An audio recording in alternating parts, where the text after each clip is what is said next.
ત્યાં લગી ભંડારો ન થાય ત્યાં સુધી તો ચાલુ જ ન કરતો ભાઈ.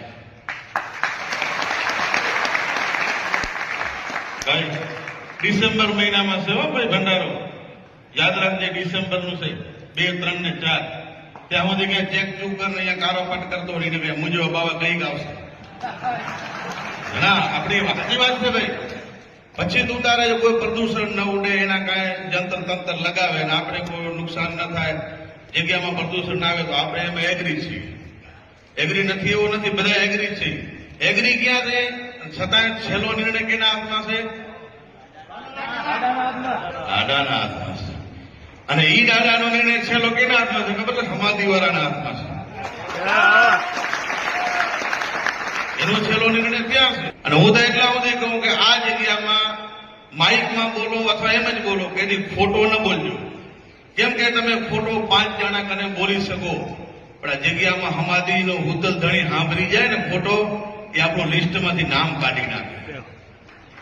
એટલે અહીંયા કોઈ દી પોતાના ધંધા સ્વાર્થ માટે કોઈ દી ખોટો નહીં વિચારવાનો, ખોટો બોલવાનો નહીં પડે. આપણું તો સીધો ઉદાહરણ તમને जय जना दादा के साथ बहुत टाइम लेके सारे पॉइंट पे बात किया, तो पूरे कम्युनिटी के साथ में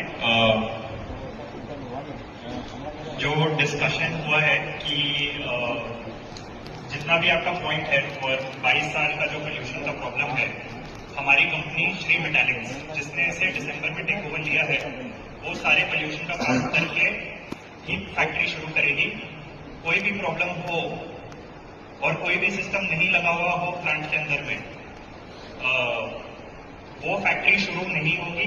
और अगर कोई को भी प्रॉब्लम हो तो दादा के चूज किए हुए कमेटी कभी भी फैक्ट्री पे आके देख सकते हैं, चेक इन कर सकते हैं कुछ भी प्रॉब्लम का, और जिस हिसाब से आपकी पूरी समाज बोलेगी उस हिसाब से ही काम होगा.